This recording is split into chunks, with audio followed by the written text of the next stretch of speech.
Hola amigos, ¿cómo están? Bienvenidos a una nueva edición de Revista Nuevo Tiempo, especial de jueves, donde compartimos las noticias destacadas, buenas noticias y noticias destacadas que suceden en Sudamérica y en todo el mundo. Es un placer, como siempre, poder encontrarnos una vez más en la pantalla del Canal de la Esperanza. Mi nombre es David Gervasoni y junto a Melanie Subco estamos preparados y listos, ¿no? Para compartir noticias. Así es, David, como siempre, todas las semanas es un placer encontrarnos aquí por la pantalla de la TV Nuevo Tiempo para compartir noticias, buenas noticias, noticias de lo que tiene que ver también con el clima, que tiene que ver con tecnología. Bueno, noticias de todo un poco, ¿verdad? Tenemos aquí. Hoy te puedo preguntar cómo te fue en la semana porque ya pasaron casi una semana, ¿no? De la última vez que nos vimos aquí en la pantalla. Sí, es verdad, porque por lo general nos vemos un día, después nos vemos al día siguiente también, pero bueno, ahora pasó una semana. Igual estamos trabajando un poco juntos, sí. David, me parece que nos vemos todos los días casi. Todos los días. Pero bueno, siempre está bueno preguntar, ¿qué te parece? Y bueno, los amigos también, pueden escribirnos en las redes sociales. Sí, ellos quieren saber cómo estamos. Estamos bien, gracias a Dios. Y bueno, antes de continuar hablando sobre las noticias de esta edición, vamos a ver los principales titulares que tenemos para el día de hoy. El gobierno de Colombia y la guerrilla del Ejército de Liberación Nacional llevaron a cabo el cuarto encuentro de negociaciones con el objetivo de acordar un alivio humanitario para las zonas más afectadas por el conflicto. Y el COVID-19 vuelve a ser noticia luego de detectarse una nueva variante. La Organización Mundial de la Salud y las autoridades de los Estados Unidos ya están vigilando esta variación, trabajando para descubrir su impacto potencial. Además, en medio de la tragedia en Hawái, con incendios que dejaron escenas devastadoras, un grupo de cocineros profesionales de la isla preparó porciones de comida para los sobrevivientes. Este fue un breve adelanto de todo lo que tendremos en el programa de hoy. Así que aquí comienza Revista Nuevo Tiempo.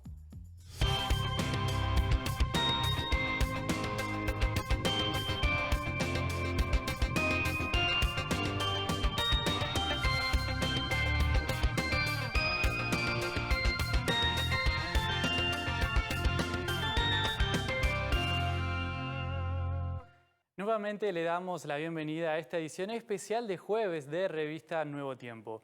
Y vamos a iniciar hablando del COVID-19 otra vez, Melanie. Otra vez, David, es que la Organización Mundial de la Salud y científicos de Estados Unidos están vigilando una nueva variante del virus cuyo impacto real es todavía desconocido. Más detalles en el siguiente informe.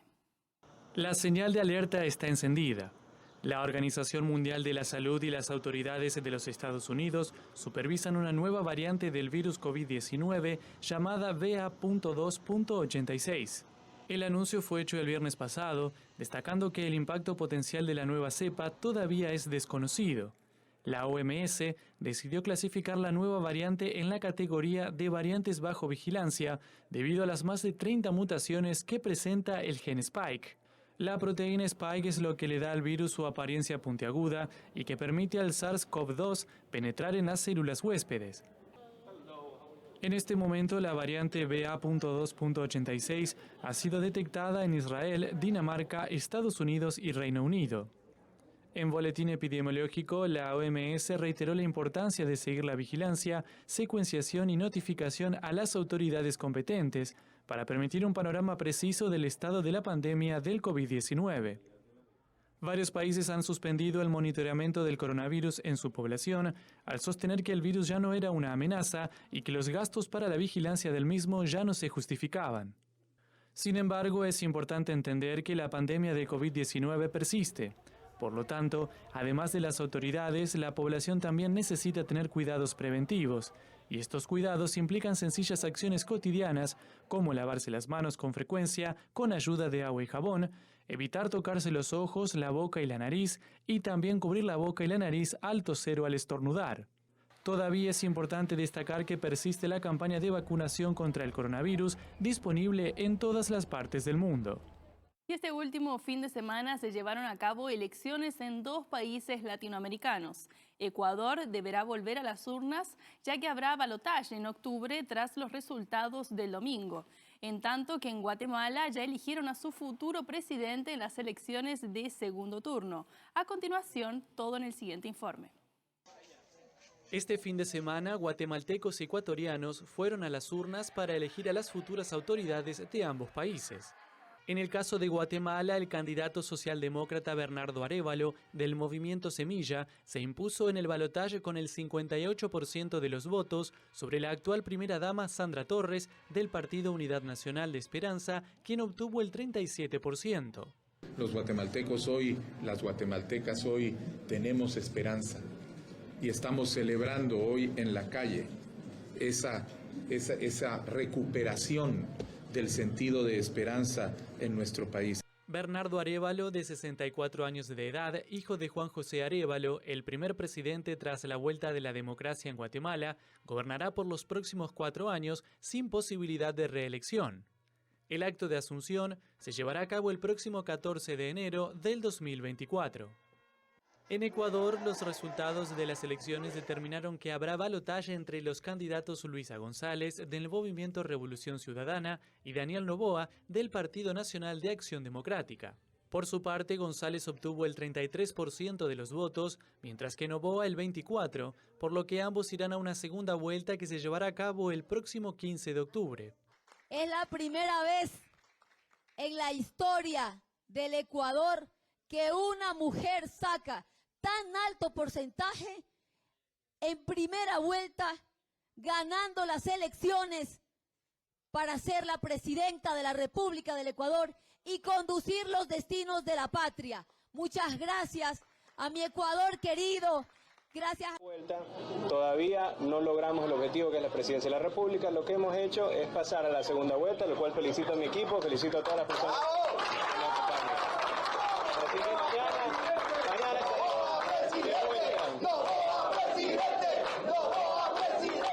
En medio de un clima de violencia extrema, principalmente tras el asesinato del candidato Fernando Villavicencio, el índice de participación fue del 82% de los 13 millones de ecuatorianos y ecuatorianas habilitados para votar. Y seguimos en Ecuador, pero en esta oportunidad para hablar del resultado de la consulta popular sobre la explotación petrolera en un sector de la Amazonia ecuatoriana, Melanie. Correcto, David. El referendo se llevó a cabo junto con la primera vuelta de las elecciones presidenciales, donde el 59% de los ecuatorianos votaron por suspender la extracción del petróleo en el bloque 43 del Parque Nacional del Yasuní.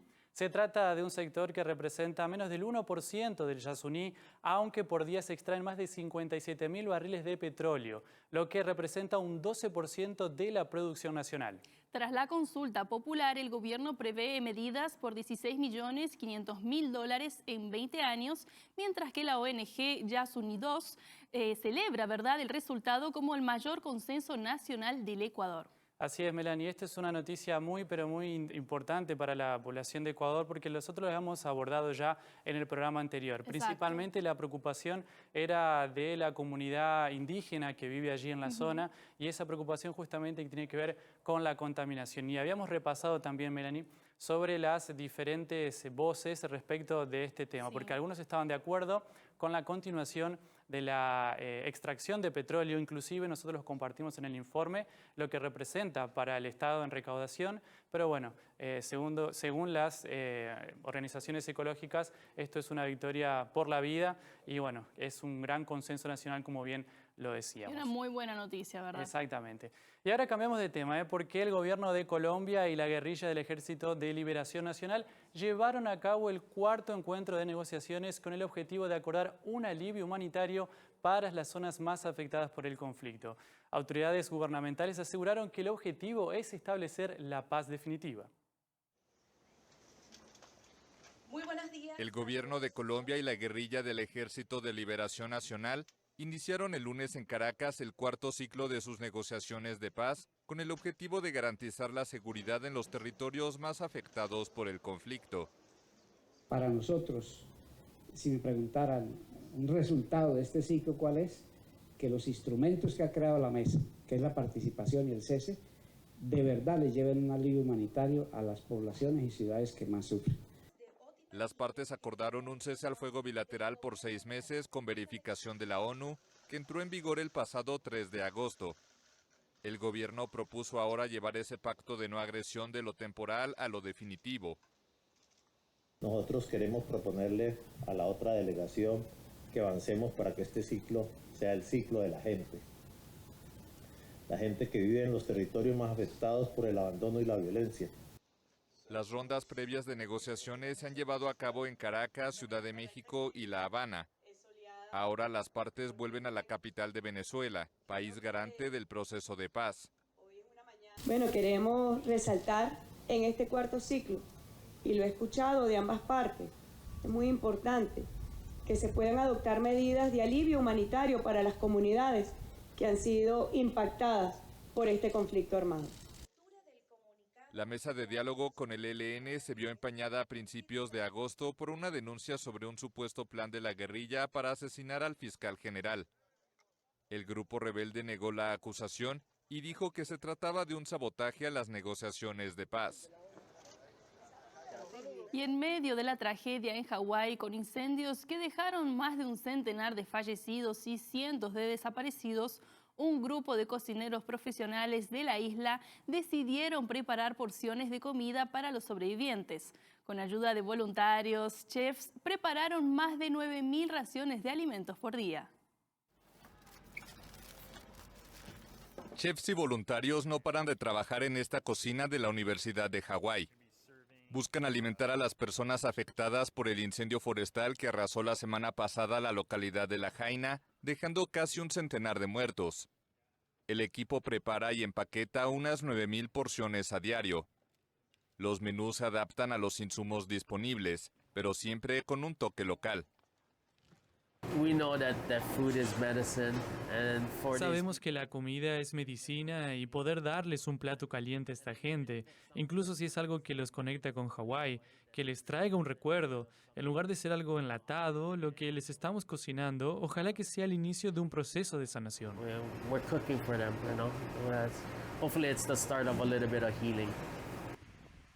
El fuego impactó o destruyó más de 2.200 estructuras en Lahaina, y oficialmente las pérdidas se estiman en $5.500 millones, sin contar los miles de damnificados que se quedaron sin hogar. El pastor Asa Brown también lo perdió todo, incluyendo su casa y la iglesia bautista donde había trabajado durante las últimas 5 décadas. Uno de sus fieles abrió las puertas de una cafetería en Kahului para ofrecer un servicio y dar consuelo a los afectados. Déjame decir esto, una iglesia no es un edificio, la iglesia es la gente, así que la iglesia sigue aquí. Se trata del incendio más mortífero en Estados Unidos en más de un siglo. El gobierno teme que la cifra de fallecidos aumente en los próximos días. Tienen que entender que la situación en el terreno en este momento es extremadamente peligrosa. Hay estructuras que están parcialmente en pie. Los ingenieros tienen que asegurarse primero de que sea seguro para que entren los equipos de búsqueda y rescate y para que entren los perros. Muchos sobrevivientes denuncian que no recibieron ningún aviso sobre el avance del fuego. El gobierno anunció una investigación sobre el funcionamiento de las sirenas de la isla. Y antes de continuar repasando las noticias más destacadas de la semana, vamos a hacer una breve pausa. Pero antes, como siempre, te invitamos a seguirnos en nuestras redes sociales, ¿verdad, David? Correcto, Melanie. Todas las semanas podrás ver nuevamente los materiales que compartimos aquí en el programa. Nos puedes encontrar en Facebook y YouTube como Revista Nuevo Tiempo. Aprovecha estos minutitos ya de la pausa para seguirnos por allí y no perderte ninguna novedad. Ahora sí, pausa y ya volvemos con más.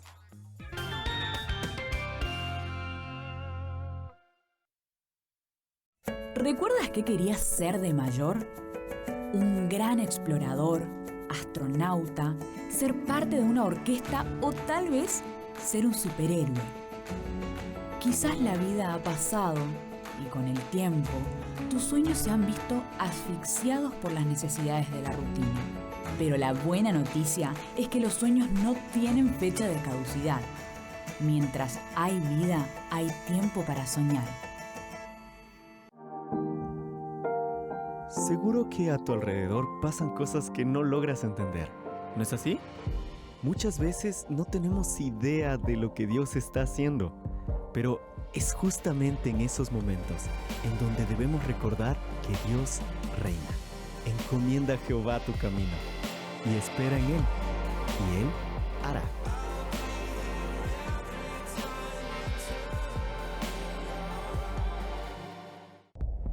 El universo es el retrato de un creador minucioso que imprimió significado en cada detalle.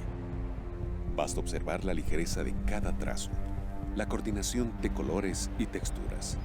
Todas las incontables criaturas que componen el cosmos cuentan con algo particular. Nada es igual. Sin embargo, todo está en perfecta armonía. Hasta el ser más simple contribuyó con un resultado extraordinario.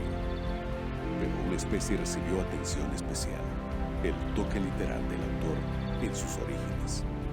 Sus manos contornan un proyecto a su imagen y semejanza. Enseguida, un soplo vital fue el toque final. Dicen que las enfermedades emocionales son el mal del siglo. Parece que todas las personas alrededor están sintiéndose solitarias. ¿Cómo gerenciar todas las emociones, lidiar con las inseguridades y preservar la mente?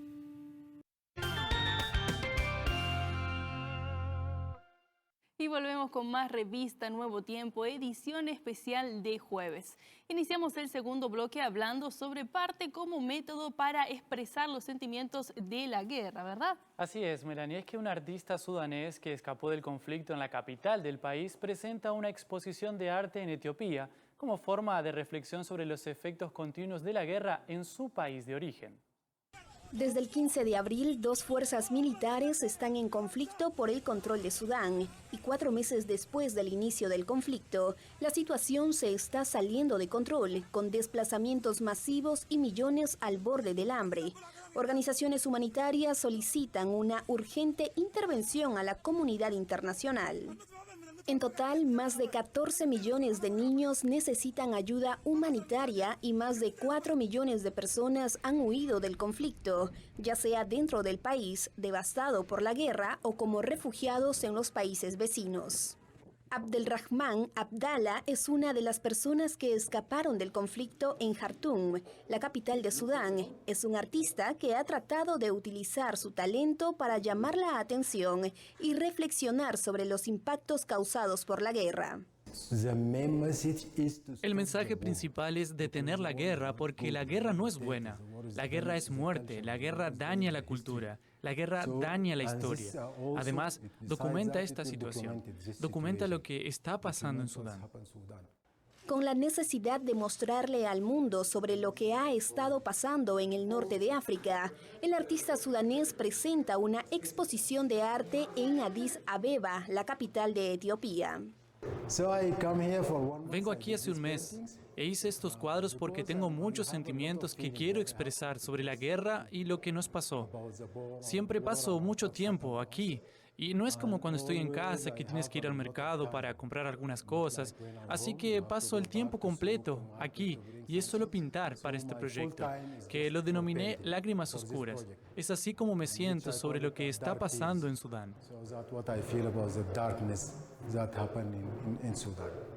A través del arte, Abdallah busca expresar sus sentimientos como sudanés, y tanto para él como para las personas que aprecian su arte, el sentimiento es el mismo, la esperanza de días mejores. El arte debe expresar lo que está pasando en Sudán y también ayudar. Cuando alguien ve, le ayudará a ver lo que está pasando por la mente humana. Hay imágenes humanas, la anatomía humana, algunas pinturas distorsionadas, la ciudad distorsionada, rostros humanos distorsionados, figuras humanas. Esto es exactamente lo que está pasando en la guerra. Por lo tanto, las personas pueden recibir un mensaje de eso, ya sea un mensaje visual o un mensaje psicológico para ver que algo les pasó a estos seres humanos. El lago Titicaca, ubicado en la frontera entre Bolivia y Perú, conocido también como la extensión de agua más alta del mundo, registra niveles bajos históricos, producto de la fuerte sequía que azota la región. Lugareños que dependen de la actividad agrícola y de la pesca manifiestan gran preocupación por la falta de lluvias. El lago Titicaca, en la frontera entre Bolivia y Perú. Esta famosa extensión de agua de los Andes es el lago navegable más alto del mundo. Pero actualmente la región que lo rodea está siendo azotada por la sequía, y el nivel del agua del lago está solo unos 25 centímetros por encima del mínimo histórico, registrado en 1996. Ya es mucho la sequía porque ha afectado mucho en que no hay como, por ejemplo, para tomar agua, pastar todo ahora mismo, pastaban antes mis vacas, pero ahora ya no se puede porque es lodo y hay caso de hacer que se entre la vaca. No hay caso de ya no hay, para nuestros animales es pésimo las cosas. En los alrededores del lago predomina ahora la tierra seca. Nosotros sembrábamos a todo, papa, haba, oca, después de oca, zanahoria, lechuga, cebollitas nos poníamos, ahora nada, no estamos poniendo así, mira, pueden ver, todo seco está. Quienes dependen del Titicaca para su sustento se ven especialmente afectados. Antes se pescaba alrededor de con 10 piezas, se recogía un balde de 18, de 20 litros, ¿no? Cosa que con la misma cantidad de redes hoy en día ya se pesca en unidades nomás ya, ¿no? Con esas 10 piezas estaríamos hablando entre 30, 50 carachis solamente, ¿no? Mira que la comparación desde años anteriores hasta hoy en día como se pesca es muy lamentable ya. Debido al bajo nivel del agua, varias especies de peces también podrían reproducirse menos este año. De esta forma, las consecuencias de la sequía actual podrían perdurar en los próximos años. No han habido suficientes inundaciones en la región, el suelo no se ha nutrido de agua, el déficit de agua en el suelo es demasiado extremo en sequía, es extremadamente seco y pues el agua lo que no tiene que evaporar, es decir, no existen tampoco regiones verdes o áreas verdes en la región que puedan aportar a una evapotranspiración normal y genere esas precipitaciones. Los expertos sostienen que el descenso del nivel del agua es resultado del cambio climático y advierten que el fenómeno meteorológico del Niño está exacerbando sus efectos. Y el deporte siempre es una oportunidad para generar espacios de inclusión, recreación, superación y rehabilitación. Y justamente esto es lo que sucede en las cárceles de Uruguay, donde la práctica del rugby es sinónimo de propósito de vida para quienes se encuentran privados de su libertad. A continuación, vamos a conocer más detalles del proyecto social que involucra a jugadores y exjugadores de la selección uruguaya de rugby. Encuentro de rugby intercarcelario en Uruguay. Los titanes de la Unidad 1 de Punta de Rieles se enfrentan al equipo Fénix de la prisión Las Rosas de Maldonado y a los Caimanes del complejo Santiago Vázquez. Se trata de una iniciativa en centros penitenciarios que apuesta al deporte como vía de rehabilitación. Es una responsabilidad grande y lo mejor que te puede pasar porque te sentís útil estando dentro de una cárcel, sentís que representás un equipo, te sentís importante, te dan ganas de levantarte y luchar para seguir manteniendo el puesto. En 2009, jugadores profesionales de los Teros, la selección nacional de Uruguay, empezaron a enseñar rugby en el Exconcar. En la actualidad, unas 500 personas privadas de libertad, tanto hombres como mujeres, juegan al rugby en centros de reclusión en Uruguay. ¿Por qué es importante? Porque el rugby es para todos. Creo que ahí es la primera pauta. El rugby puede jugar el flaco, el alto, el más pesado, el más liviano. No tenés que tener ni una virtud, sino ganas. Creo que eso es parte de todo. Después, no todos saben jugar al rugby, entonces los pones a todos en las mismas condiciones de aprender. El rugby como herramienta para la reintegración de reclusos también existe en Argentina, Chile, Perú, Venezuela y España. El requisito es que entrenen 2 veces por semana y que tengan buena conducta. Pero que puedan compartir un rato de lo que a nosotros nos inculcaron desde chico en el rugby, de compartir el compañerismo, la amistad, el respeto hacia la autoridad, que tengan un premio, digamos, de la constancia de venir a entrenar martes y jueves, a veces con lluvia, a veces con frío. Con 3,5 millones de habitantes, Uruguay tiene una alta tasa de población carcelaria. 4 de cada 1000 personas están presas. Los convictos confían en que tras cumplir su condena, la disciplina y el respeto que les enseña el rugby les ayudará a retomar su vida. Tomar unos minutos para descansar después del almuerzo es una práctica tradicional en países como Argentina, Uruguay, Paraguay y también España. De hecho, esta costumbre en los países sudamericanos fue adoptada de los españoles desde la época colonial.